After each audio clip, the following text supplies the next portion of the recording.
Okay, my Patreon supporters went to the Arlington, Virginia Compassion Center, and I'll read you the report that I got from them.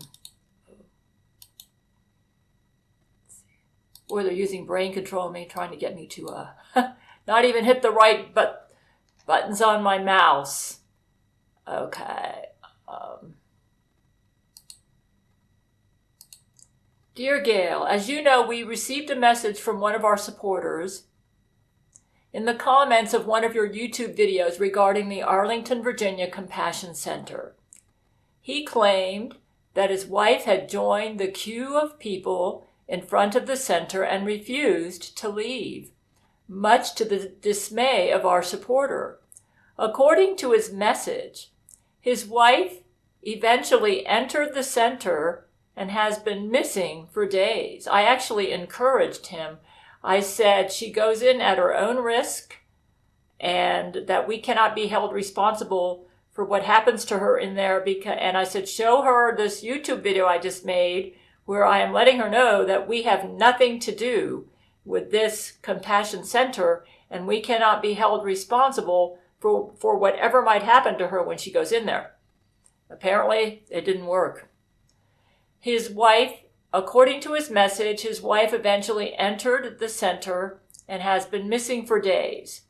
He attempted to get the police and judicial system involved, but they quickly rebuffed him. This suggested to us that his wife's situation was dire. Brad, Virginia Opossum, and I decided to hear out his complaint and assess the situation. The following is our report about what occurred within the Arlington Compassion Center at approximately 8:30 a.m. Eastern Standard Time. As Brad pulled up in this 2006 Grand Cherokee, his dashboard filled with various rubber ducks, the scene before us was quite different from Frisco, Texas. The center looked like a rock star had just shown up. There was a beautiful red carpet outside the front door, velvet ropes cordoned off the snaking line, and impatient security guards checked people's tickets. Also, police, tons of police everywhere. Reporters snapped photos of the people in line who smiled nervously or made silly poses. Seems like a lot of attention for a semen milking facility, doesn't it? Brad said. If this was anything like the rape facility in Frisco, all this hubbub didn't seem to make much sense. As we sat in the car enjoying the smell of Brad's seasonal pine tree and cinnamon air freshener, we scanned the crowd. Unlike in Frisco, there was barely an Indian in sight. The crowd was a mix of middle-class white and East Asians, both male and female in equal shares. A major D.C. suburb, Arlington was filled with federal government workers. This made a lot of sense. Body temperature readers indicated that the crowd was largely nervous or uncertain.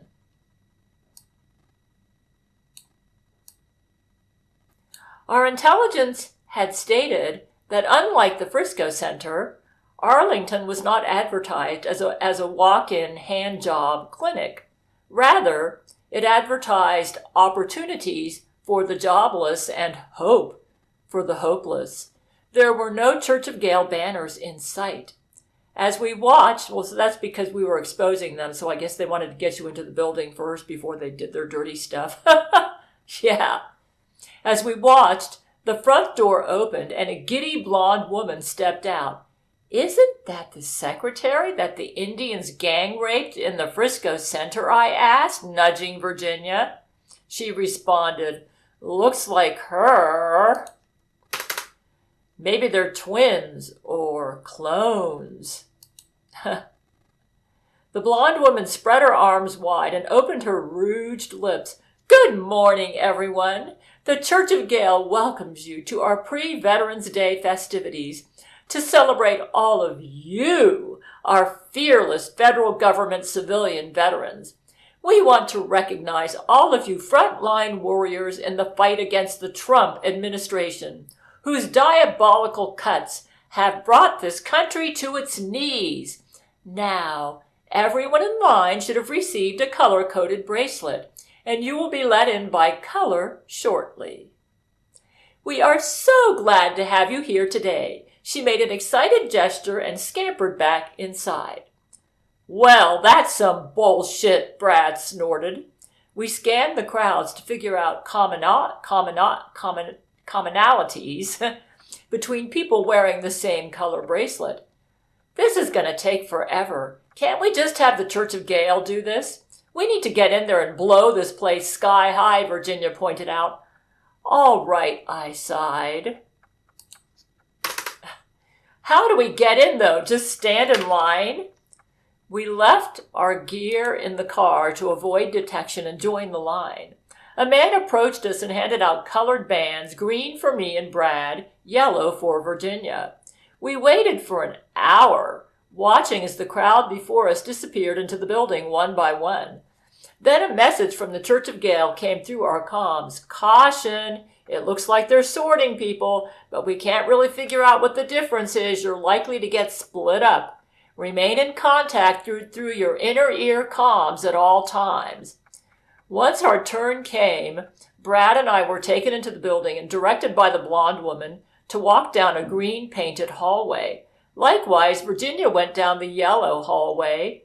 At the end of the green hallway,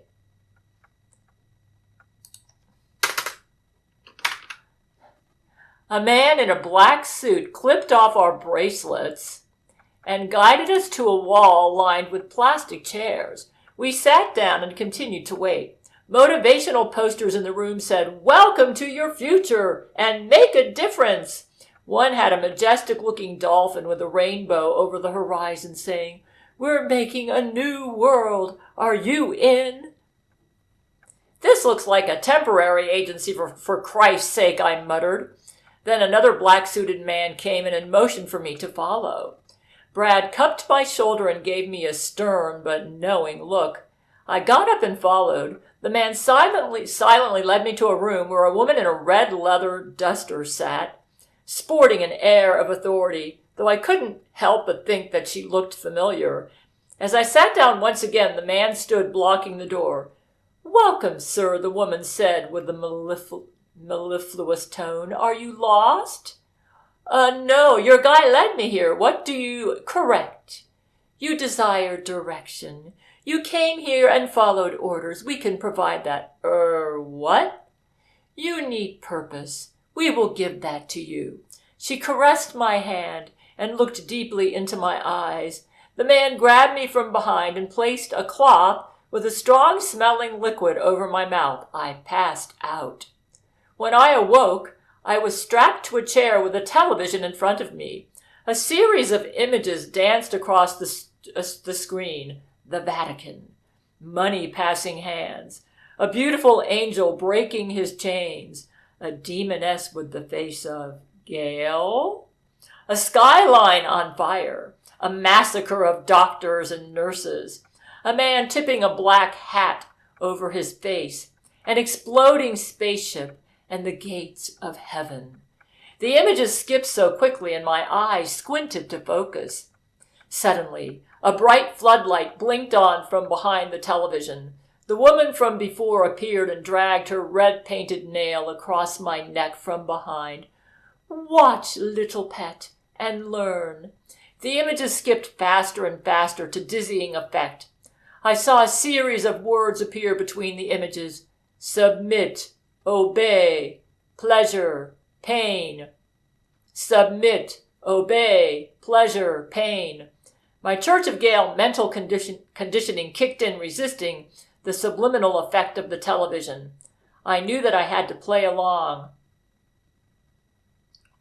I let my head loll to the side and closed my eyes. The woman gripped my face and adjusted me upright. "Open your eyes, or I will open them for you," she said sharply. I complied. This process continued for what seemed like an eternity, until the woman straddled me and whispered, "Sleep now," and stabbed a needle into my neck. I lost consciousness again. I woke up naked, being wheeled down a corridor on a cot. I turned my head and peered into the rooms I passed that had one-sided mirrors. I saw a man tied to a pole being whipped with a cat-o'-nine tails with what looked like electrodes attached to his penis. This sounds like something automatons would cook up. They're definitely working with automatons here. Periodically he spasmed, pleading for mercy. I saw a woman with clamps holding her eyes open, drooling and staring hypnotized into a television. Finally, my handler dumped me into a room with a half-dozen other people. The door closed behind me. Magnus, Brent said in a low tone. Brad, what the... Okay, hold on. Brad, what the hell is going on here? A naked woman approached and hissed. What do you mean, what's going on here? We've been chosen, you fool. Clearly you don't belong here. The door burst open again. A coterie of leather-clad Jesuits walked in, surrounding a man dressed like a Catholic priest. He wore a crown with horns, and his vestments were inlaid with gold. He carried a chalice in his hands. Come, children, drink of the draught of life, and commune with the bringer of light. A man got up swiftly and received the chalice. He drank deeply and gagged, doubling over on the floor. Good child, arise! After a few more supplicants drank, the priest motioned to his comrades. Replenish! They unzipped their pants and began masturbating into the chalice. Brad, we gotta do something, I whispered. I am not drinking any Jesuit semen. Brad nodded. Brad turned to the back of the room. Okay. Hold on a minute. I'm improving the writing a little bit here. Brad nodded. Brad turned to the back of the room and spoke into his comm and planted in his ear, Virginia, are you there? We need help. I'm here, yeah. They seem to have forgotten about me. They keep on giving us food and leaving. Don't worry, I didn't eat any. I gave all of mine to this chick, Linda. What's wrong? We need a distraction. They're trying to make us drink Jesuit cum out of a chalice. Gross. Leave it to me. The Jesuits continued masturbating. Hey, I haven't communed yet, but I'd really like to see you guys fool around. Just a fetish of mine, I shouted. The satanic priest smirked. This one has promise. The Jesuits began stripping and fondling each other. The members who had drunk from the chalice joined in. An orgy had begun. This'll buy us some time, I whispered to Brad. He turned his head away in disgust. Okay, let's do this. Elsewhere, Virginia had been put in a cafeteria with dozens of other women.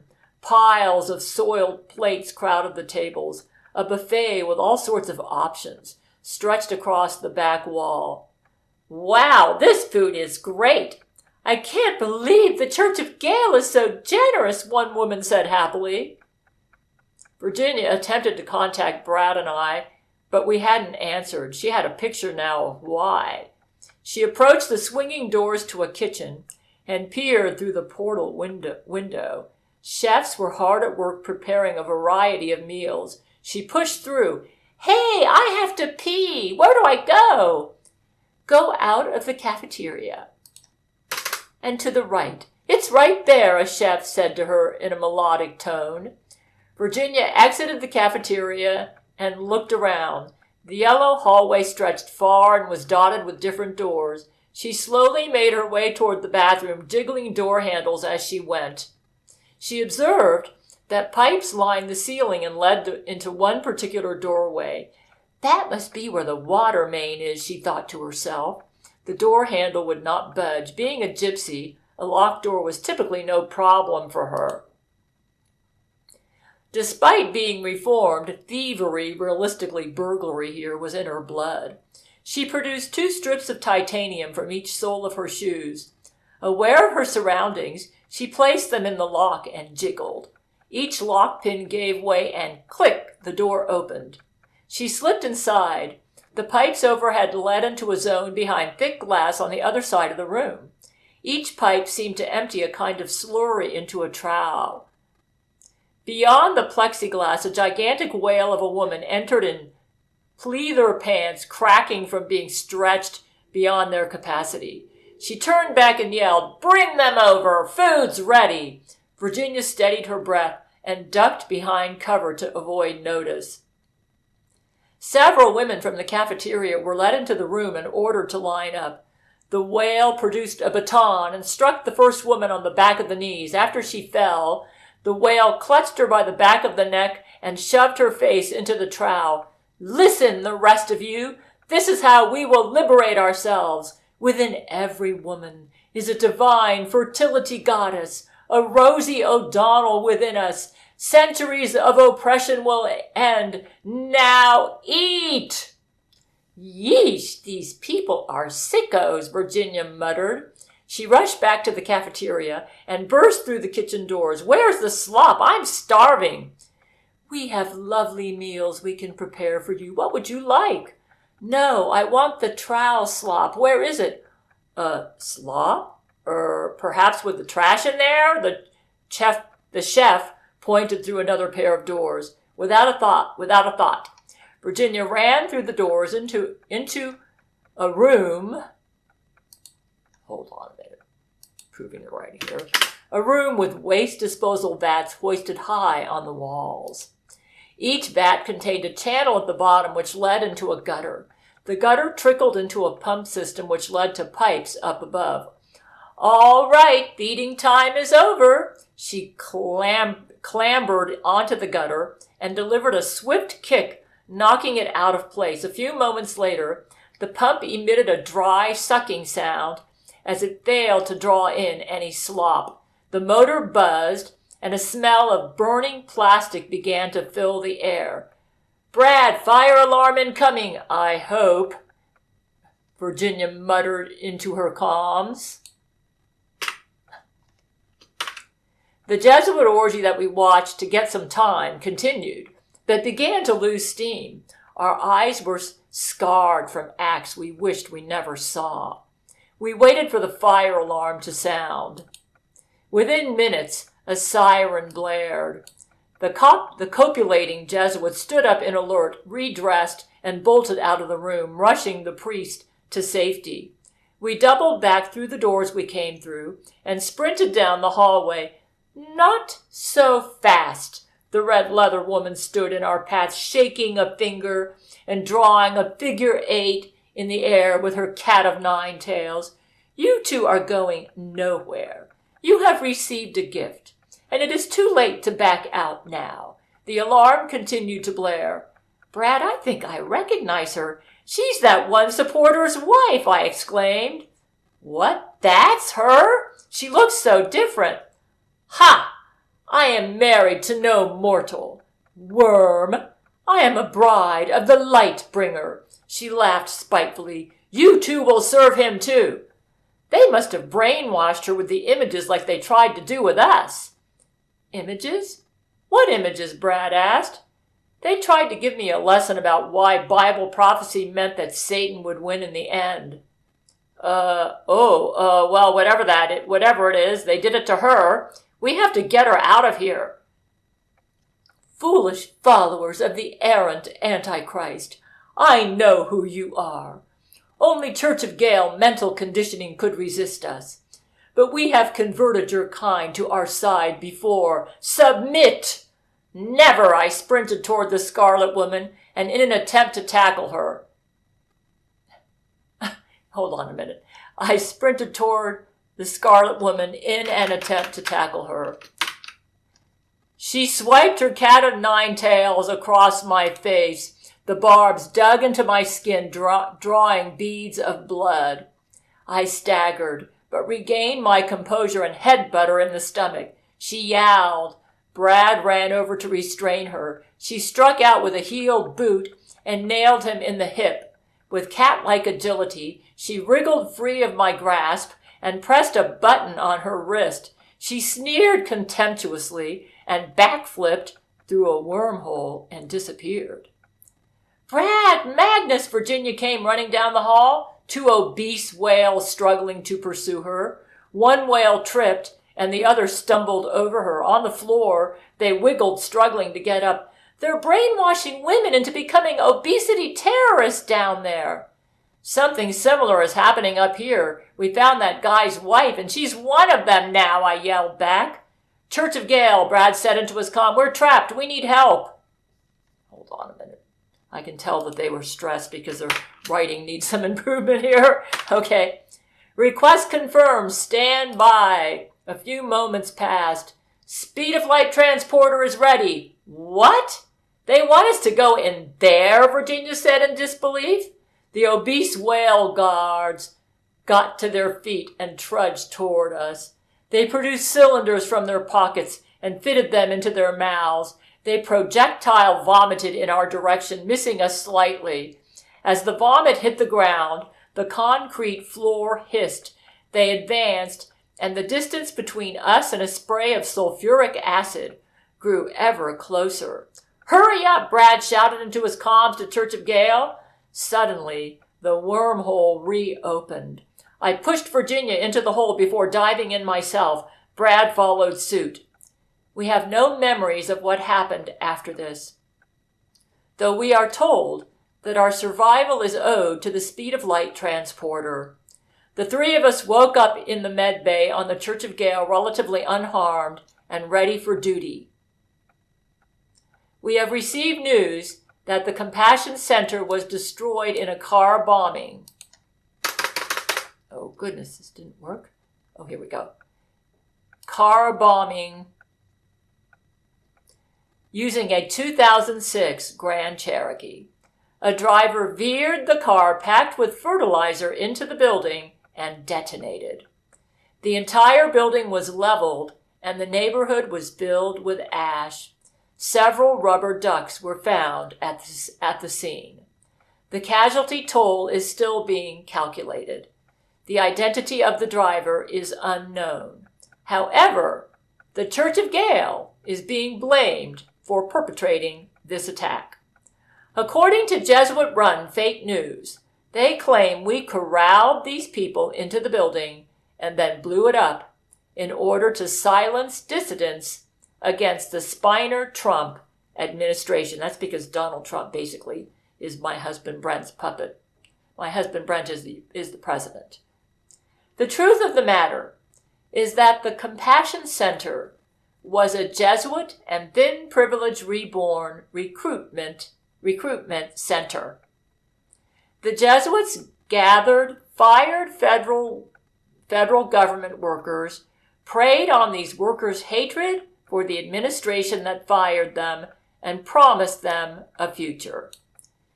Those deemed harder to recruit were subjected to the torture and brainwashing that Brad and I experienced.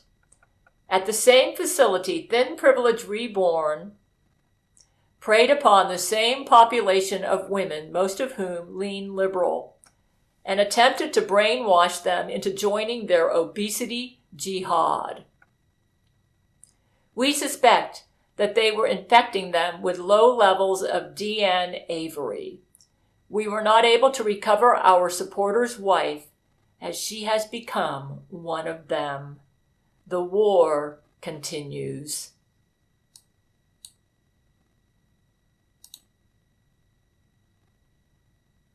Let's get in here. They're playing with my computer. Ha ha. In a world of secrets, where darkness reigns, there's a warrior rising, breaking free from chains. She's Gail Schuler, her heart's pure and strong. With the power of love, she'll right the world's wrongs. Yeah! She's the first, a passionate crusader.